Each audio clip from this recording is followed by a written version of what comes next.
Did Harvard do enough to protect Claudine Gay from a coordinated campaign to unseat her? Or are Gay's controversial Capitol Hill testimony and allegations of plagiarism really to blame for her resignation as Harvard's first black president? Gay called the demands for her resignation, quote, a single skirmish in a broader war to unravel public faith in pillars of American society, warning in an op-ed published in the New York Times that, quote, trusted institutions of all types, from public health agencies to news organizations, will continue to fall victim to coordinated attempts to undermine their legitimacy and ruin their leaders' credibility. So, is there a broader campaign against diversity, equity, and inclusion efforts? And how should universities and businesses respond? Jacquetta Van Zandt is the host of the Politics and Prosecco videocast, and Colette Phillips is president and CEO of Colette Phillips Communications, and both of them join me right now. Thank you so much for being with me. Thank you for having me. Thank you for having me. So, Jacquetta, we talked a little bit about this off camera, about this what looks like a coordinated political attack on Dr. Gay. I'm choosing to call it an attack because for me, this has been a dogged pursuit ever since she was even named that she was in the running to be president. And again, this speaks to a lot of mediocrity that is bothered by her ascension and assimilation into cultures where they think we don't belong. And what I love about Dr. Gay is that she's never lost her sense of self, and I think that bothers them even more. This attack is what we're going to see in the next couple of years and quite frankly for a long time, because there's not enough coalescing around these pillars in the community. And I feel like that's where the conversation has to start. Colette, let's talk about the messaging around this. And of course, there was a lot of conversation around the communications, the strategic communications after that Capitol Hill testimony. What were your thoughts? I totally agree with everything that Jacquetta said, that she, from the very beginning, was a symbol of the anti-woke, anti-DE&I crowd. And I think she fell into the trap, and plagiarism became the proverbial final nail in her coffin. But we have to look at the backstory. She ascended to the presidency from an academic background.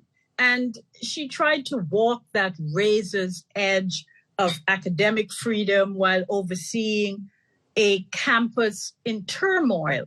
And if I'm going to be, and I like her, if I'm going to be totally honest, I don't think that she handled that well, particularly as a Black woman who herself has experienced racism and verbal assault. I think in her response initially after October 7th, people felt that she came across as robotic.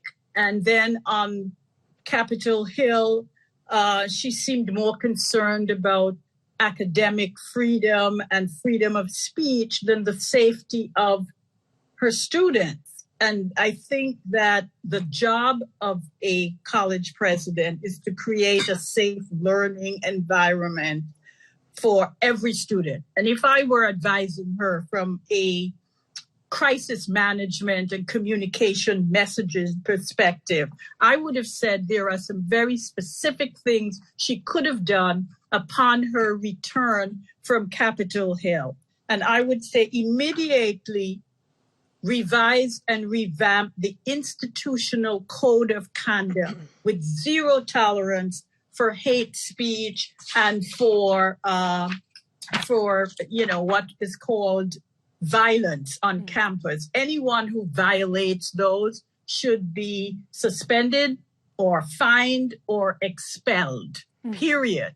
And then revamp and revise Harvard's diversity, equity, and inclusion policy to be more inclusive, like inclusion of anti-Semitism, Islamophobia, and the oppression of other religious minorities. Those are some very specific things. I think one of the challenges of DE&I has been that it has been inclusive of those who are in the power structure. and have the ability to make systemic changes. The path to inclusion has got to be radical anti-exclusion. And that means bringing everyone to the table, including white males. Mm-hmm. So I think that, to me, is a failure. Right. Okay. Well, Jax, talk to me about, do you think this was about any sort of failure in terms of policy and position at Harvard? Well, listen, Harvard's been in existence since when, the 1600s, right? So their policy gaps can go back all the way to the 1600s, where slavery was an issue, Reconstruction was an issue, the lack of Reconstruction was an issue, civil rights movements, legacies. We can talk all about that. For me, the conversation is and should be about, first of all, her testimony was written by lawyers, right? These were not just her thoughts. That's the problem. And if it were just her thoughts, I don't think this country is ready for a cultural conversation around violence and anti-Blackness, anti-Semitism, because that puts too many people in the bowl of responsibility and accountability. What we needed to be talking about even then and today is, how are we going to have these cultural conversations where everyone's opinion is heard and validated? Doesn't have to be taken into consideration at all times, but she has the right to say how she plans to govern as president and put these policies in place, but it is also not her responsibility solely. And I think that that's what the expectation was, is that, oh, well, these are her words and I don't agree with them and I'm going to go after her. That's not how it went down. Her being brought to Congress was a part of the bigger campaign to take her down anyway. That just added to it. And Colette's right. The plagiarism was just them going into the drawer and picking out a new pair of socks. That was all that was. So for me, you know, I'm sad to see it go down this way, but if we held every president accountable for how they govern, there'd be a lot of people not being presidents of universities, because a lot of your personal thoughts sometimes don't align with the policies that are already in place. Yeah. Well, Colette, I have a question for you. We have a quote from the Manhattan Institute senior fellow, Elias Shapiro, and he spoke with GBH yesterday about Claudine Gay, saying, quote, "She is the crystallization of a lot of the critique of distrust in and general dissatisfaction with higher education. She is the apotheosis of an anti-intellectual movement that values DEI, identity, and activism over truth-seeking, merit, and education." So as we see the conservatives or the radical right, however you want to label them, declare a campaign against higher education, Claudine Gay being one of their latest quote-unquote victories, as they have been reported as saying, how can institutions protect their hires? How can they protect the people in these positions so that the work can be done, especially on a comms, you know, in terms of strategic communications? Well, first of all, let's get back to the point. I also agree again with everything that Jacquetta said. You taught me well, but I'm also looking at this through a pragmatic perspective. If you notice, the people who vehemently went after Claudine Gay were all white males. White males are feeling threatened.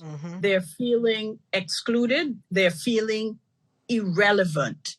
And I am saying that if we are to really come together and address this issue, I'm not talking about the far right extremist people. I'm talking about people who are reasonable. If we are going to talk about inclusion, we have to bring white male allies to the table, because in truth and in fact, we need white males to stand in the breach, not come in on their white horse to save women and people of color, but to lean in, to listen, and to lead from behind. When I was a kid in school, we had tug of war, and we used to put the most strongest kid at the back to anchor us. So the little people like me would be at the front being strung up, but we were pulling, knowing that Inglewoods, who was the girl in my class, who was the biggest girl, was holding us down. Right. And that's what we need. That's why we need to have white men at the table as allies, to be the anchor, not coming in. Listen to what women and people of color are telling you they need you to do to support them. We don't need you to solve our issue, but we need you to help to dismantle the barriers and all of the structural, systemic, and institutional racism and gender inequality that has existed, as Jacquetta said, for over 400 years. Yeah. Is that the way to pull more allies? I think she's right. There's room at the table for everybody, but everybody doesn't feel like there's room at the table. My position is I don't look to be in spaces that I'm not welcomed in. And I'm certainly not going to ask anybody's permission to be Jacquetta. I never have, I never will. And that is part of my success and part of really protecting my own peace. But to Colette's point, we need to teach people how to stand with us. They can't just come to the table and tell us what to do. It doesn't work that way. That's right. We need to tell them, this is what I need you to do. It's like dating someone. This is how to love me. This is how to take care of me. You have to do the same thing when you're asking people to advocate for you, and do it in a way where you're not blaming, but you're holding them accountable in a responsible way. And I feel like, you know, the conversation that we as a culture have to have is when we do ascend to those spaces that have been non-Black for so long, there's a responsibility for us to teach and lead from a space of, I'm not holding you accountable for what happened in 1782.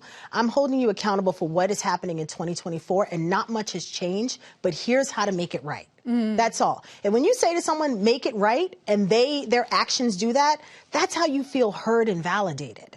That's what it is. All right. Well, this is certainly a conversation that's going to continue. Colette Phillips, Jacquetta Van Zandt, thank you so much for your time. Thank you, sis. Yeah. And thank you for having us. Of course.